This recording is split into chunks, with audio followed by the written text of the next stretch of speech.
Democrats are in a panic, and I mean a panic over the idea of Benghazi hearings in Congress. And if you want proof, well, I got proof for you.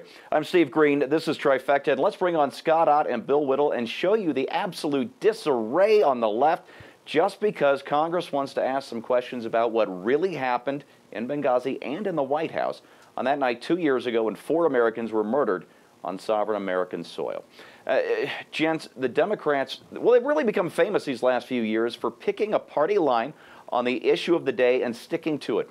All the politicians go on all the news to repeat the exact same talking points, and half the columnists run variations on, well, on the exact same talking points. But today, well, today we have chaos. I want you to check this out. The Baltimore Examiner says the investigation is nothing more than a witch hunt against Hillary Clinton, which is kind of like going on a duck hunt against, I don't know, ducks. A Democratic congressman warns that, and this is rich, that the hearings will cost too much money. The UPI warns that Republicans might use the issue to raise money, heaven forbid. And New York Mayor Bill de Blasio says the hearings will become politicized. There's no messaging here. It's a mess. And you know what? We're just getting started with this. There's more. And you know what? Just to be fair, I'll grant de Blasio's complaints some credit. I think these hearings would be an absolutely perfect time to drop the politics and just learn the truth. What do you say about that, Scott? Well, absolutely. And of course, my great concern is that it won't be that at all. And frankly, I am sick of watching members of Congress from both parties pretend that they're investigating some crucial issue, and none is more crucial than this case of Benghazi. And they go through the motions of having a hearing when, in fact, all they're doing is making campaign speeches, if not for themselves, then for their buddies who are running for office in the next cycle. If this turns into another one of those, I don't blame the Democrats for being upset about it. However, when you look at it, what's the role of Congress anyway? Why would Congress have a hearing? And I can think of 2 major circumstances. One is they're impeaching somebody or trying to impeach somebody, and that would make sense that we need to have some sort of a hearing to do that. And 2 is in aid of their legislative work. They're trying to have a hearing to discover what the facts of a case were so that they can frame policy and law to take into account things that they may not have considered previously. But if they're just doing it so that they can make a PR show out of this thing, then that's reprehensible. Frankly, the stuff that's happened in Benghazi should be in a court of law. People should be tried for this. People should be, some people should be going to prison for life for this. Yeah, and also, don't forget, Congress controls the purse strings. If we're not spending money properly on security for our people overseas, Congress needs to know about that and prioritize appropriately. Oh, and did I mention we're just getting started with these crazy headlines? I did? Well, here's more for you. The Huffington Post demands that John Boehner demands that his fellow Republicans won't make this a fundraising issue, as if raising money in an election year is somehow worse than the murder of our own people. The Boston Globe is afraid the hearings will prove divisive. No kidding. Al Hunt is crying crocodile tears, and warning the GOP that they'll only hurt themselves.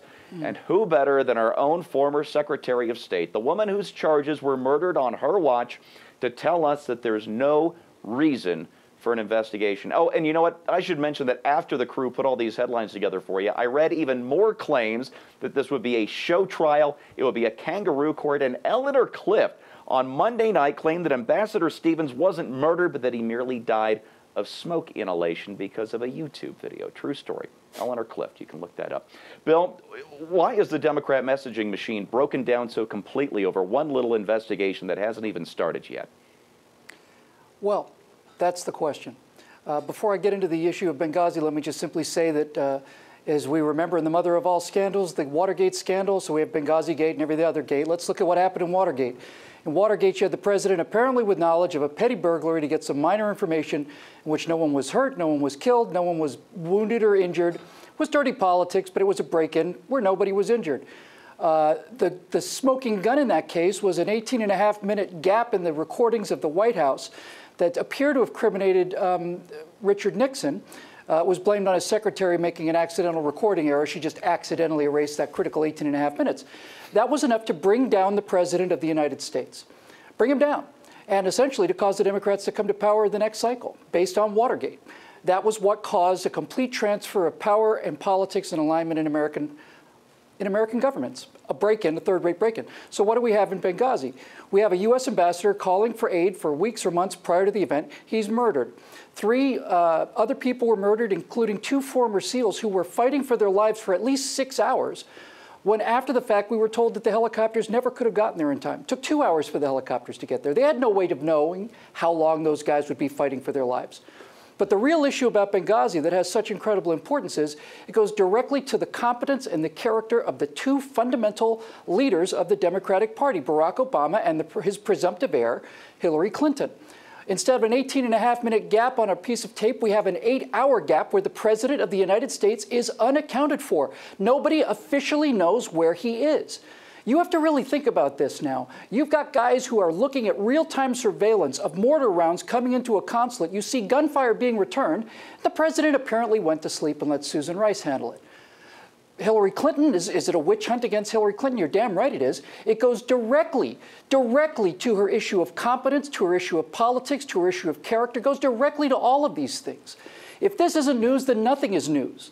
And the reason the Democrats are in such a hussy fit over it, hissy fit, I suppose I should say, hussy fit too, probably appropriate for the way some of these people behave, is because for the first time ever, their feet are being held to the fire and they don't like the feeling.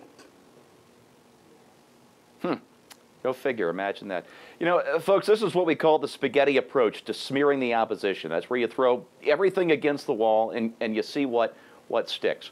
Well, I'd like to remind you what stuck against the wall at our embassy in Benghazi, the bloody handprint of our ambassador there, Chris Stevens, who was murdered by Islamic terrorists on the 11th anniversary of 9/11. I want to know why we did nothing to save those 4 men that night and why our commander-in-chief didn't even vote so much as present. For Bill Whittle and Scott Ott, I'm Steve Green.